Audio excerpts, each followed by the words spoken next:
Hello guys, welcome back to the channel. I am Meenal Maheshwari. तो last video में हमने पढ़ा था जनन क्या होता है। अब हम अलैंगिक जनन के प्रकार पढ़ेंगे। मैंने लास्ट वीडियो में केवल 6 प्रकार होते हैं ये बताया था। अब हम 6 प्रकार को डिटेल में पढ़ने जा रहे हैं। सो फर्स्ट इज विखंडन, जिसे 2 पार्ट में पढ़ते हैं। ऐसे नॉर्मल अगर एक पार्ट में भी बता देंगे तो कोई प्रॉब्लम नहीं होगी, लेकिन ये 2 पार्ट में होता है। फर्स्ट द्विविखंडन और सेकंड होता है बहुविखंडन। तो नॉर्मली समझ में आ रहा है, विखंडन यानी कि टूटना, द्विविखंडन यानी कि जब एक कोशिकीय जीव 2 पार्ट में टूटेगा तो उसे द्विविखंडन कहेंगे, और जब एक कोशिकीय जीव कई पार्ट में टूटेंगे तो उसे बहुविखंडन कहेंगे। इसके कुछ एग्जाम्पल होते हैं और इसके भी कुछ एग्जाम्पल होते हैं। एग्जाम्पल सारे नोट डाउन करके या फिर लर्न बिल्कुल अच्छे से होने चाहिए, बिकॉज एग्जाम में लिखना काफी इम्पोर्टेंट होता है। तो द्विविखंडन का एग्जाम्पल होता है अमीबा, पैरामीशियम एंड यूग्लिना।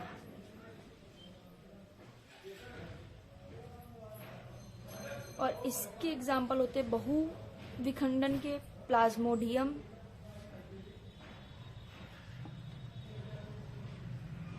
और एक होता है लिमोनिया, या इसको लाइमोनिया भी पढ़ सकते हैं। ये पूरा विखंडन में आप लिख सकते हैं। और विखंडन की अगर बोलें तो डेफिनेशन क्या होगी, तो इसकी डेफिनेशन होगी, इस विधि द्वारा एक कोशिकीय जीव को 2 या 2 से अधिक भागों में, 2 द्विखंडन में होगा और अधिक भाग बहुविखंडन में होगा, तो 2 या 2 से ज्यादा या अधिक भागों में बंटना तथा हर एक भाग बाद में खुद एक नए जीव का निर्माण करते हैं, यह विधि विखंडन कहलाती है। अब विखंडन के बाद आता है मुकुलन।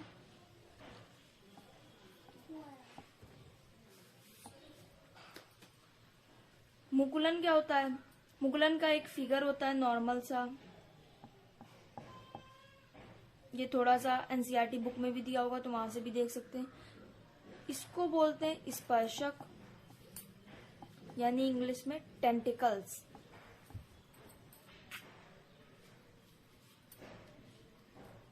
और यहां से धीरे धीरे, ये पहले नॉर्मल एक हाइड्रा है, इस हाइड्रा में से धीरे धीरे यहां से या कहीं से एक बड निकलेगा। बड को हिंदी में बोलते हैं मुकुल। और ये बड धीरे धीरे जब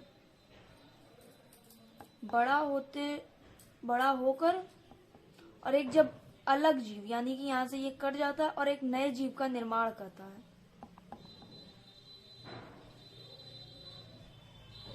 एक छोटे से नए जीव का निर्माण करता है, यह विधि कहलाती है मुकुलन। अब इसकी भी डेफिनेशन है और इसका एग्जाम्पल होता है, एक तो मैंने ये फिगर बनाया हाइड्रा, इसे आप एग्जाम में भी बना सकते हैं बिकॉज ये बहुत इजी है, तो 2 मिनट का काम होता है। हाइड्रा होता है और एक एग्जाम्पल होता है ईस्ट। और हाइड्रा पुनरुद्भवन का भी एग्जाम्पल होता है। तो ये दोनों प्रकार से जनन करता है, तो ऐसा नहीं है कि इसमें अगर हाइड्रा लिख दिया तो उसमें नहीं लिख सकते। दोनों हाइड्रा दोनों प्रकार से जनन करता है। और इसकी अगर डेफिनेशन बोले तो मुकुलन में जनक कोशिका से एक छोटा सा भाग वृद्धि करता है या निकलता है, जिसे मुकुल कहते हैं। इसे बड या मुकुल कहते हैं हिंदी में। मुकुल यहाँ से बड से बडिंग आता है और मुकुल से मुकुलन वर्ड आया है। और तथा यह छोटा सा भाग जब धीरे धीरे वृद्धि करके एक नई कोशिका या एक नए जीव का निर्माण कर लेता है, तो इस विधि को मुकुलन कहते हैं। तो हम अभी विखंडन, खंडन, पुनरुद्भवन, ये तीनों काफी सेम है, काफी सिमिलर है तीनों। तो इन्हें भी हम अलग करके तीनों में क्या क्या डिफरेंस है ये भी पढ़ेंगे। तो अभी हम पहले पढ़ लेते हैं खंडन विधि। तो अब हम आ चुके हैं बीजाणु समासंग यानी कि स्पोर फॉर्मेशन इस इंग्लिश में बोलते हैं।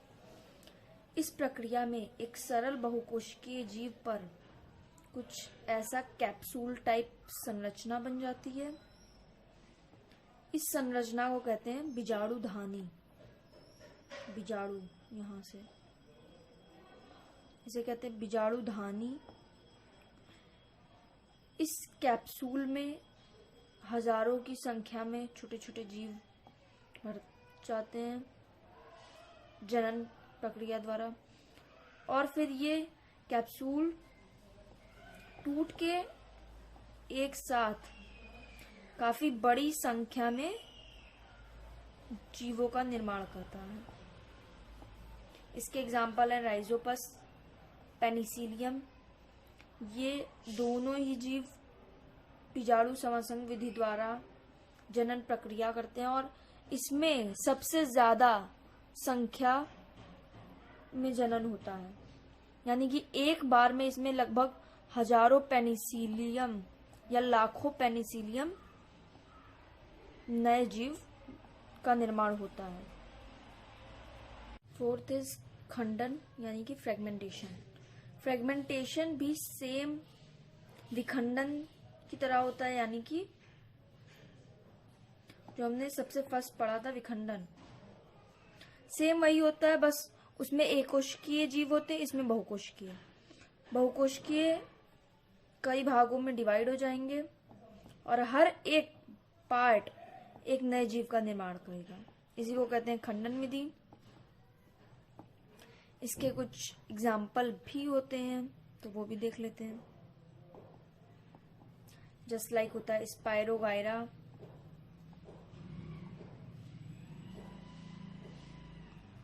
लाइकेन, राइजोपस, और एक होता है यूलोथ्रिक्स। थोड़े से नाम अभी लग रहे होंगे डिफिकल्ट में भी, बट ये सब एक नॉर्मल है बायो के लिए। तो ये सारे एग्जाम्पल फ्रेगमेंटेशन यानी कि खंडन विधि के होते हैं। खंडन और विखंडन में डिफरेंस भी बता दिया है मैंने, सो उसे भी याद रखना चाहिए। रीजनरेशन, पुनरुद्भवन। रीजनरेशन मतलब एक बार अगर इसे हम काट देते हैं तो फिर से ये एक नए जीव में विकसित हो जाएगा, फिर से अपनी जनरेशन को ये बना लेगा।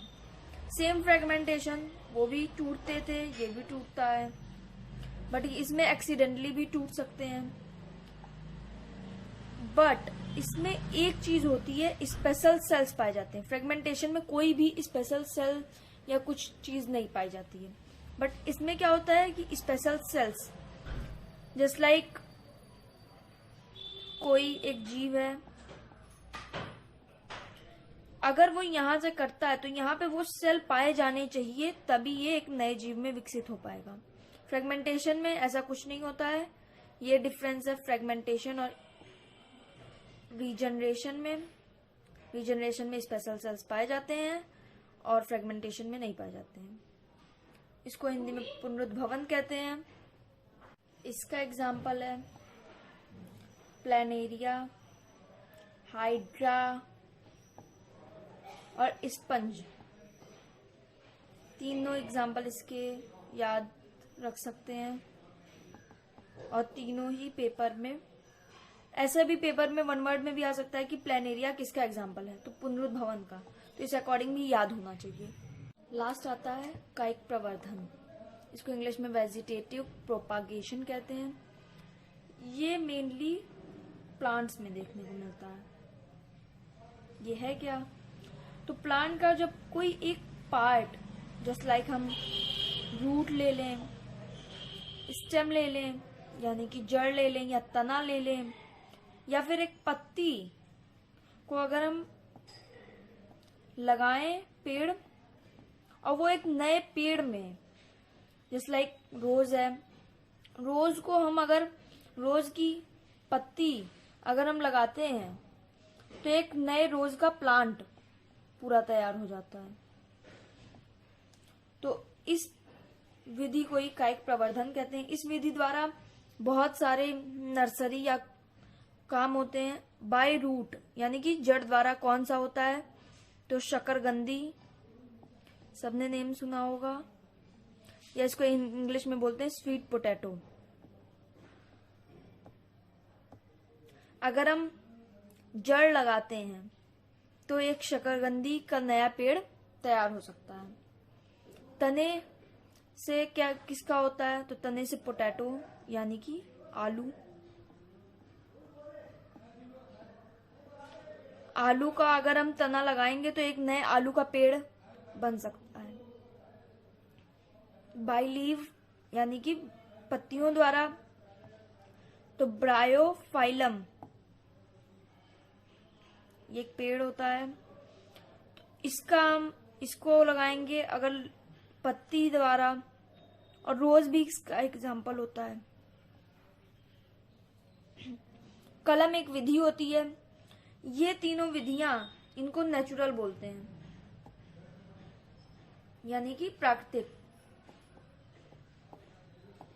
और ये दोनों विधियां होती हैं आर्टिफिशियल, मानव द्वारा की जाती हैं, क्योंकि कटिंग नेचुरली नहीं हो सकती है। कलम लगाना, इसको हिंदी में बोलते हैं बाय लेयरिंग यानी दाब लगाना।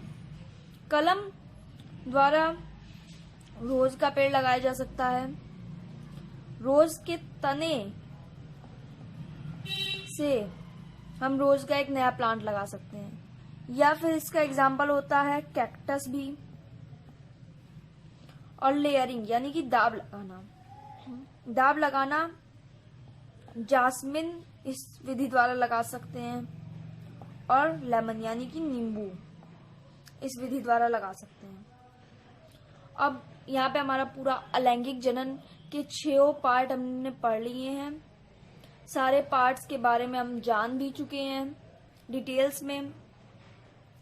अब हमें पढ़ना है नेक्स्ट लैंगिक जनन, तो वो नेक्स्ट वीडियो में मैं आपको पढ़ाऊंगी।